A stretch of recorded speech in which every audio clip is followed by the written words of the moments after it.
उन्होंने कुछ ऐसा बात कह दी टाइम्स नाउ के टीवी चैनल पर जिससे मुसलमानों को, उनके जज्बात को, उनको दिली ठेस हुई। 10 दिन के बाद कैसे ख्याल है प्रधानमंत्री को, जबकि हर प्राइम टाइम शो लोग बोलते हैं, प्रधानमंत्री खुद बैठकर देखते हैं। तो 10 दिन के बाद बीजेपी रिएक्ट करती है, और कब रिएक्ट करती है? जब देश के वाइस प्रेसिडेंट खतर को पहुंच रहे हैं, तो प्लेन में, जो प्लेन में होते हैं, तो उनसे कहा जाता है कि आपका जो बैंक्वेट था वो कैंसिल कर दिया गया है।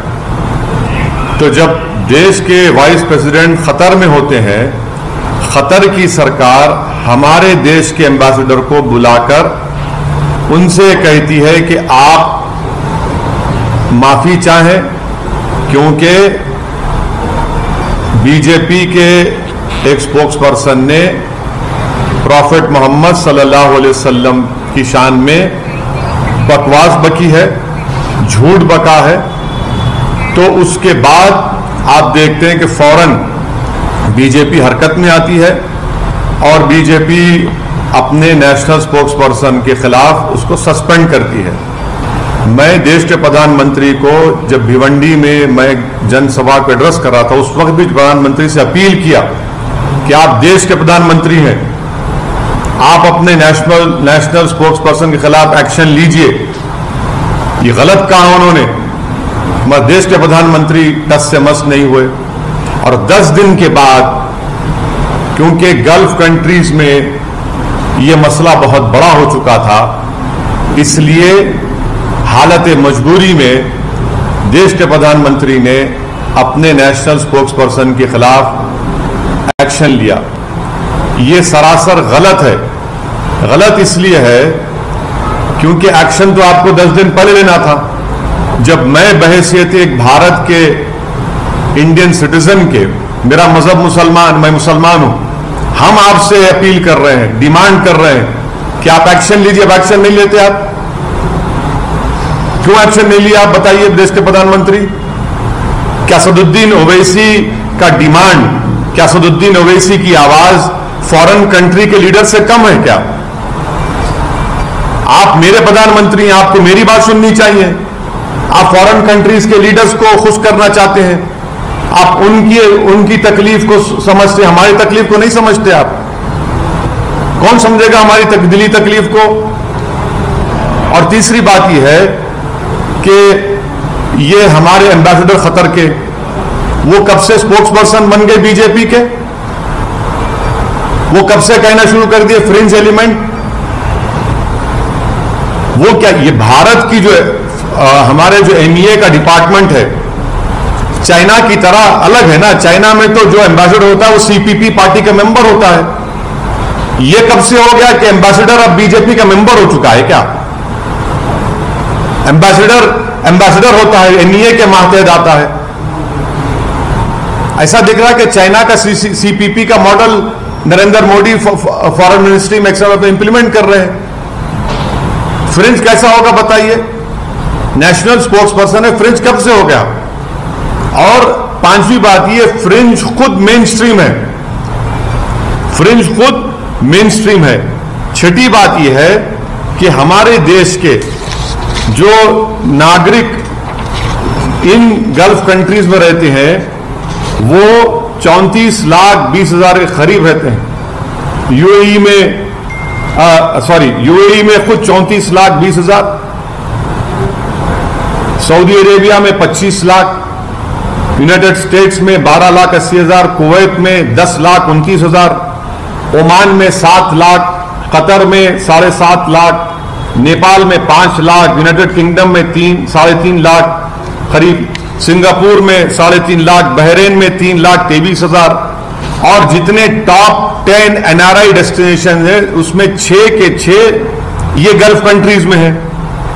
अगर ये गल्फ कंट्रीज में इंडियंस के खिलाफ हॉस्टिलिटी बढ़ जाएगी तो क्या होगा? अगर ये लोग हॉस्टिलिटी शुरू कर देंगे और हेट वायलेंस वहां पर शुरू हो जाएगा इंडियंस के ऊपर, तो कौन जिम्मेदार है? प्रधानमंत्री जी बताइए। और देश को 55% रेमिटेंस यही कंट्री से आता है जिसका मैंने भी नाम लिया। क्या कर रहे हैं? कौन सी फॉरेन पॉलिसी है प्रधानमंत्री जी आपकी? 56 इंच की सीना की फॉरेन पॉलिसी। आपने देश की फॉरेन पॉलिसी को बर्बाद कर दिया।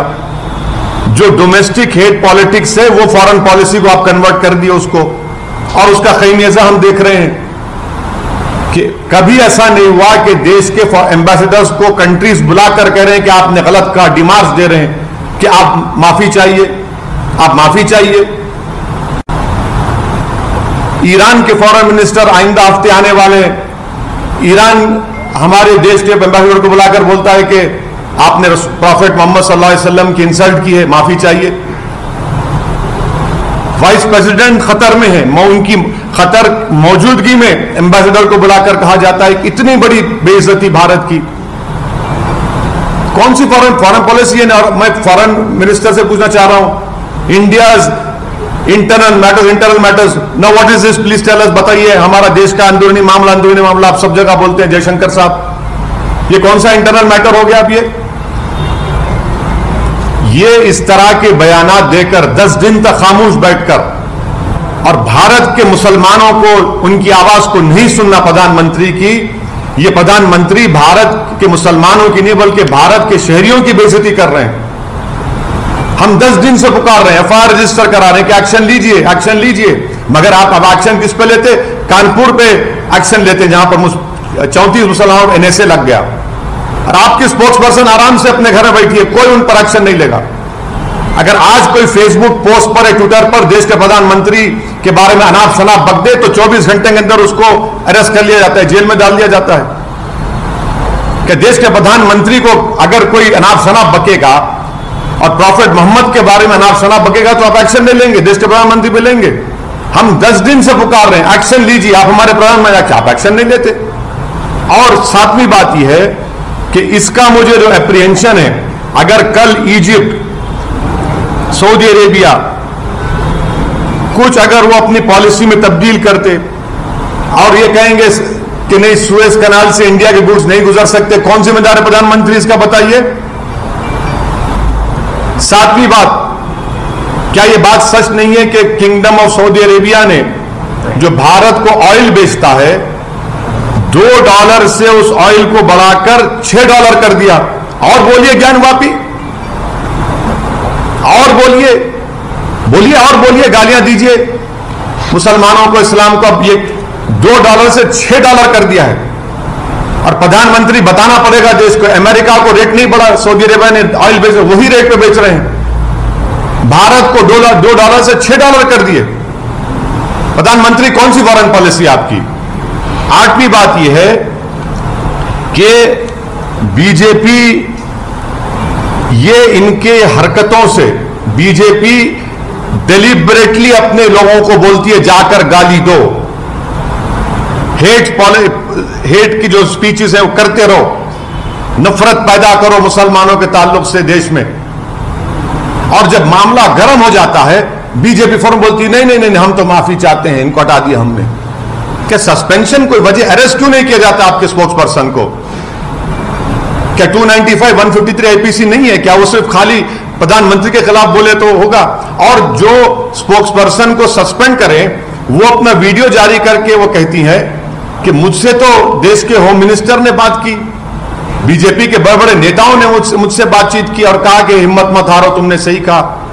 तो प्रधानमंत्री पूरी विश्व को यह स्टेटमेंट दे रहे हैं कि आप मुसलमानों को प्रॉफेट मोहम्मद के बारे में अनाप शनाप बकते रहिए, हम कुछ नहीं बोलेंगे। हां, अगर कुछ बाहर कुछ हो गया तो जब हमको तकलीफ होगी। भारत के मुसलमान को क्यों नहीं सुनते प्रधानमंत्री? आखिर क्या मेरी वैल्यू कम है देश के प्रधानमंत्री एक फॉरेन कंट्री के लीडर से? मैं पुकार कर कह रहा हूं, एफआईआर रजिस्टर हो रहे हैं मगर आप नहीं सुनना चाहते। और आखिरी बात यह है कि अब हम देख चुके हैं कि इसका बहुत बड़ा इकोनॉमिक खमियाजा भी भुगतना पड़ेगा, क्योंकि देश के प्रधानमंत्री इसके जिम्मेदार होंगे। हम ये डिमांड करते हैं कि सिर्फ सस्पेंशन नहीं बल्कि उस नेशनल स्पोक्स पर्सन को इमीडिएटली अरेस्ट किया जाना चाहिए। अरेस्ट क्यों नहीं किया जाता? कानपुर में गड़बड़ हुई तो 35 लोगों पर एनआईए लग जाता है। वो गड़बड़ नहीं होती अगर आप एक्शन ले लेती है अपने नेशनल स्पोक्स पर्सन के ऊपर। और आप हमको, ये तो आरएसएस की आइडियोलॉजी शुरू से रही कि भारत का मुसलमान, अरे हमको क्या करना है इन फॉरेन कंट्रीज से? मगर आपने खुद इन लोगों को एनकरेज किया, आप खुद इनको अपनी छतोछाया में रखते हैं, और इसीलिए हम आज देख रहे हैं कि हमारी फॉरेन पॉलिसी टैटर्स में है और हमारी बेइज्जती पूरे विश्व में हो रही है। अमेरिका ने रिपोर्ट पेश कर दी अपनी रिलीजियस फ्रीडम की, कंट्री ऑफ कंसर्न में 3 साल से भारत आ रहा है। कौन सी फॉरेन पॉलिसी बताइए आपकी? सब कह रहे हैं मगर आप रुकना नहीं चाहते देश के प्रधानमंत्री, और बोलते फ्रिंज। कहां का फ्रिंज है? नेशनल स्पोक्स पर्सन फ्रिंज होता है क्या? बताइए आप। 10 दिन के बाद आप रिएक्ट करते हैं और हम पुकार रहे हैं, कह रहे हैं कि एक्शन लीजिए, नहीं लेंगे आप। और 10 दिन के बाद क्योंकि फॉरेन कंट्रीज में गड़बड़ होना शुरू हो गई तो आप फौरन रिएक्ट करते हैं। इस स्पोक्स पर्सन को अरेस्ट करना चाहिए, उनको जेल को जाना चाहिए, उनके ऊपर जो एफआईआर रजिस्टर किए, ये गवर्नमेंट के इंसाफ का तकाजा है। सिर्फ आप लेटर लिखकर दे देंगे कि आपने पार्टी का पोजीशन ये था, 10 दिन के बाद आपको ये ख्याल आया कि आपके व्यूज पार्टी के पोजीशन से कॉन्ट्री हैं। 10 दिन तक आप सो रहे थे क्या? हमारी तकलीफ आप महसूस नहीं करेंगे? खतर में होगा, ईरान बोलेगा, मस्कत बोलेगा, सऊदी अरेबिया बोलेगा तो आप हरकत में आएंगे। और देश के प्रधानमंत्री को मैं याद दिलाना चाह रहा हूं कि आपने दिसंबर में जब CAA का कानून पास किया, आपने एक स्टेटमेंट दिया था। आपने कहा था कि मुस्लिम कंट्रीज मुझे बहुत चाहते हैं तो मुसलमान क्यों डरेंगे भारत के? देश के प्रधानमंत्री हम भारत के हैं, हम आपसे पूछ रहे हैं आप क्यों हरकत में नहीं आए हमारे इस डिमांड को? मगर 10 दिन तक आप खामोश बैठे। इससे साफ जाहिर हो रहा था कि आपने कहा कि बोलते रहो बेटा, अगर कुछ होगा तो हम तुमको सस्पेंड कर देंगे। बिल्कुल बढ़ाया है तो क्या तो क्या ये फॉरेन पॉलिसी नाकामी नहीं है? क्या भारत अमेरिका से कम है? नहीं, आप सारी दुनिया में आप नहीं सुनिए, हम सारी दुनिया में जाकर बोलते हैं हम नहीं सुनेंगे, इनको नहीं सुनेंगे, उनको नहीं सुनेंगे। $2 से $6 कर दिया है सऊदी अरेबिया भारत का तेल। सिर्फ इसी वजह से हो सकता है, हो सकता है, हो सकता है। ब्लूमबर्ग का आर्टिकल पढ़िए आप, उसमें लिखा गया है कि $2 से $6 कर दिया गया। अमेरिका को $2 पे उसी रेट पर, पुराने रेट पर सऊदी अरेबिया बेच रहा है। तो आप ये कहना चाहते हैं कि मुस्लिमों के साथ यहाँ पे हो रहा है, इस वजह से बढ़ा दिया? नहीं, मैं ये कह रहा हूं कि आपकी फॉरेन पॉलिसी जो है बिल्कुल नाकाम फॉरेन पॉलिसी है। कैसे सऊदी अरेबिया हमको $2 से $6 में बेच रहा है, अमेरिका को $2 में बेच रहा है? क्यों भाई? आप खुद कहते हैं ना फॉरेन पॉलिसी चेंज हो गई, हम वो हो गया, ये हो गया, बड़ी बड़ी बातें करते हैं। हमें जवाब दे इसका आप। सर आप कह रहे हैं कि कंट्री ऑफ कंसर्न में, अमेरिका से देश के प्रधानमंत्री ने कहा कि हमारे स्ट्रेटेजिक रिलेशनशिप है, अटूट ताल्लुकात हमारे हैं। ये अटूट ताल्लुकात हैं आपके कि 3 साल से इंडिया को कंट्री ऑफ कंसर्न में डाल रहे हैं, 3 साल से। और उसकी वजह आप क्या समझते हैं, क्या है? ये तो सरकार को बताना पड़ेगा। आप सरकार को दोष? अरे सरकार, बिल्कुल सरकार को दोष दे रहा हूं। कम्युनिटीज रह रही हैं, मैं देखिए जो कुछ भारत में हो रहा है, क्या आप समझ रहे दुनिया को नहीं मालूम? क्या ये नॉर्थ कोरिया है कि जहां पर सब चीज बंद है? क्या चाइना है कि वहां पर जो कहीं हो रहा है चाइना में बाद में मालूम होता विश्व को 2-3 दिन? ये तो भारत में सब देख रहे हैं, दुनिया देख रही है। 10 दिन से आप खामोश क्यों बैठे इस मामले में? पाकिस्तान के प्रधानमंत्री सुनिए, 10 दिन से देश के प्रधानमंत्री खामोश क्यों बैठे? 10 दिन के बाद आप क्यों रिएक्ट करें? बताओ हमको। 24 घंटे में क्यों रिएक्ट नहीं किया? 48 घंटे में क्यों नहीं किया? 3 दिन में, 4 दिन में, 5 दिन में, 6 दिन में, 7 दिन में, 8वें दिन, 9वें दिन, 10वें दिन करते हैं आप क्यों? 10 दिन में क्या हो गया बताइए आप? अचानक क्या हो गया 10 दिन में? यही तो हम कह रहे हैं कि एज एन इंडियन हम पुकार रहे हैं कि आपकी national spokes person times now के चैनल पर जाकर प्राइम टाइम में रसूलुल्लाह सल्लल्लाहु अलैहि वसल्लम की शान में गुस्ताखी की, बकवास, अनाप शनाप बका, माने जिस चीज हमारे को सबसे ज्यादा प्यारी है हमारे दीन में, आप उन्हीं के बारे में अनाप शनाप बकते हैं और 10 दिन के बाद प्रधानमंत्री कहेंगे। वो पाकिस्तान का जवाब MEA देगा, पाकिस्तान के लोग देंगे। मुझसे क्यों पूछ रहे आप? एक्शन लिए ना सर, फिर भी रोना चाहिए बोल के थोड़े लोग बोल रहे हैं। क्या एक्शन लिए? सस्पेंशन किया ना सर। क्या सस्पेंशन किया? सस्पेंशन है, सस्पेंड फिर तो आप सस्पेंड कर देना था कानपुर के बच्चों को भी। क्यों अरेस्ट करे उनको? आप क्यों अरेस्ट करे? केस बुक करके छोड़ देना था, अरेस्ट नहीं करना था। फिर कौन सा किया इस सस्पेंशन को आप एक्शन बोलते? आंख में धूल झोंक रहे आप लोग, बेवकूफ बना रहे। पार्टी से सस्पेंड किया? क्या पार्टी से सस्पेंड करे? गिरफ्तार करना चाहिए। अगर वो गलती की है, आप मान रहे हैं कि उन्होंने एक रिलीजन के, क्या लिखा आपने उसमें, clear violation of your rule 10A of constitution of the BJP country to parties position, the country to parties position, तो आप केस बुक करिए। केस ऑलरेडी है, जेल को भिजाइए उनको। जिसको आपने सस्पेंड किया वो खुद वीडियो बनाकर कह रही है कि देश के होम मिनिस्टर ने मुझे फोन किया, महाराष्ट्र के एक चीफ मिनिस्टर ने मुझे फोन किया, बीजेपी के बड़े बड़े नेताओं ने मुझे फोन किया। 10 दिन तक आप क्यों खामोश बैठ रहे हैं? क्यों खामोश बैठे 10 दिन आप? हम पुकार कर कह रहे हैं। और एक बात सुन लीजिए, ये जितने सो कॉल्ड सेक्युलर पार्टीज है, इनके मुंह में भी दही जम गई थी। सिर्फ हम ही बोल रहे थे एज ए पॉलिटिकल पार्टी, और केरला में मुस्लिम लीग बोल रही थी। पॉलिटिकल पार्टीज का दूसरे तमाम जो सो कॉल्ड सेक्युलर पार्टी तो बोल ही नहीं रहे थे, कुछ नहीं बोल रहे थे, अब बोल रहे हैं कल से। हम तो, आप गवाह हैं मीडिया के लोग, हम तो शुरू दिन से बोल रहे। हैदराबाद में उन लोग जाकर कंप्लेन किए, पूरे उलेमाओं को ऑर्गेनाइजेशन साथ लेकर FIR दर्ज हुआ, मगर पूरे secular party, so called secular parties कल रात से अचानक हरकत में आ गए। अगर आपको तो इतना था तो कानून को क्यों इस्तेमाल नहीं करते आप? कानून को क्यों इस्तेमाल नहीं किया आप? एक national prime time TV channel पर जाकर अनाप शनाप बकते हैं आप, अनाप शनाप बकते हैं आप कि पहली मर्तबा बोला गया ये जो धर्म संसद में क्या क्या नहीं बका जा रहा है, अभी बका जा रहा है। जिसका जो बेल पर निकला वो शख्स, उसने कल एक वीडियो जारी करके प्रॉफेट मोहम्मद के बारे में फिर अनाप शनाप बका। हर जगह ख्वाजा गरीब नवाज के ऊपर, सुल्तान हिंद पर अनाप शनाप बका जाता है। आप ये समझ रहे हैं कि दुनिया नहीं देख रही है सब चीजों को? हमारी डोमेस्टिक पॉलिसी फॉरेन पॉलिसी में रिफ्लेक्ट करना चाह रहे प्रधानमंत्री, ये सबसे बड़ी उनकी नाकामी है। तो बोल दिया हो ना मैं तो उस बारे में, आपको बोल चुका हूं, आप लोगों को सबको बोल चुका हूं, आपको सबको बोल चुका हूं। वो तो एक इंसिडरी स्पीच थी उनकी, उनको खपत आ रही है कि भारत के मुसलमान के पूर्वज हिंदू थे, तो फिर क्या मोहन भगवत साहब के पूर्वज बुद्धिस्ट थे क्या? क्या बात है? आक्रमण से इस्लाम आया, झूठ।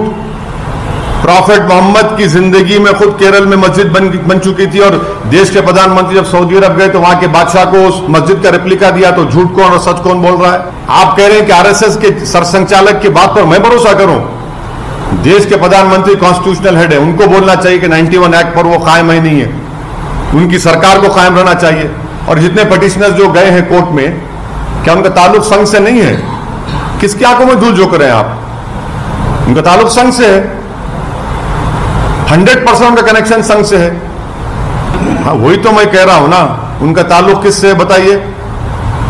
जो मथुरा की ईदगाह के मामले में जो गए हैं 50 साल 55 साल पहले, मुसलमान हिंदू भाइयों ने बैठकर तस्वीर कर लिया, मुसलमानों ने ईदगाह की जमीन मंदिर को दी, आलीशान वहां पर कृष्ण जन्मस्थान की मंदिर तामीर हो गई। आप जाकर कहते हैं कि नहीं हमको दो वो एरिया। ये सब के संघ से नहीं है इनका ताल्लुक। किसकी आंखों में धूल झोंक रहे हैं? आप बोल रहे हैं कि वो ये सब आप कोर्ट को भेजाएंगे, सब तमाशे करेंगे और फिर टीवी चैनल पर 6-7 दिन से यही टॉपिक चल रहा है। टीवी चैनल तो वहां पर एक कैमरा लगा दिए, बोले ये क्या है, एक एक आदमी को बुठा के आप लोग ही तो किए ना, मीडिया के लोग 1-1 घंटा प्राइम टाइम पे ये क्या है, उसका ये हिस्सा देखिए, उसका हम ये बोल रहे हैं कि 91 का एक्ट फाइनल है। 91 का एक्ट ने कह दिया कि 15 अगस्त 1947 को जो मंदिर, मस्जिद, गिरजाघर थी, गुरुद्वारा था, उसको नहीं तब्दील किया जाएगा, हिस्सा खत्म। लेकिन सर जो वीडियोस जो सर्वे वीडियो बात कर रहे हैं सर 1991 एक्ट को भी देखिए आप लोगों ने भी, आपके चैनल ने भी मैडम,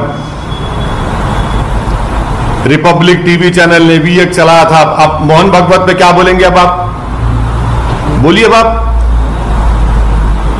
आपने क्या क्या चैनल, क्या क्या आपने कहा गया, ऐसा दिख रहा था कि कोर्ट आप लोग बन गए, एंकर ऑनरेबल जज बन चुका है। क्यों खुश होऊंगा मैं क्यों, मैं आरएसएस से मेरा आइडियोलॉजिकल डिफरेंस है और रहेगा इंशाअल्लाह ताला। अगर सच बोल रहे हैं तो कोई आप सुनिए, आप सच की बात कर रहे हैं, आप लोग पढ़ते नहीं हैं, आप लोगों को आदत डालना चाहिए, और बड़ी हमदर्दी से आपको बोल रहा हूं, आप बेहतरीन जर्नलिस्ट हैं आप तमाम लोग, अल्लाह करे कि आपका मुस्तकबिल और रोशन हो, आप बड़े बड़े टीवी चैनल में जाकर काम करें, हो सकता है कि आप 6 बजे और 9 बजे के एंकर ही बन जाएंगे कभी। हम आपसे एक ही रिक्वेस्ट कर रहे हैं कि नाथूराम गोडसे के भाई का स्टेटमेंट पढ़िए, जो उन्होंने अडवाणी साहब के बारे में क्रिटिसाइज कर कहा कि अडवाणी झूठ बोल रहे हैं। नाथूराम गोडसे और हम पूरे गोडसे भाई तो आरएसएस से थे, ताल्लुक था हमारा, आप सच्चाई की बात कर रहे हैं। ऐसा है ना कि दिल में गोडसे, जबान पे गांधी, यही तो है। दिल में गोडसे, जबान पे बाबा साहब अंबेडकर, दिल में गोडसे, जबान पर ज्योतिराव फूले, हाँ पूरे सांग बीजेपी सब है इसमें। Law will take its own course, इस पे तय बोलना है मेरे को। अरे कितना बड़ा भाई, law will take its own course. अब मॉरल हाई ग्राउंड बिल्कुल ले लिए, कोई मॉरल हाई ग्राउंड कोई नहीं ले रहे। हीनियस क्राइम है, सुनिए आप बहस मत करिए, हीनियस क्राइम है, law will take its own course, law will take its own course, तो आप फिक्र मत करिए। आप जम्मू कश्मीर में जो टारगेट, अब आप लोग जो है बीजेपी के स्पोक्स पर्सन को बचाने की पूरी कोशिश कर रहे हैं।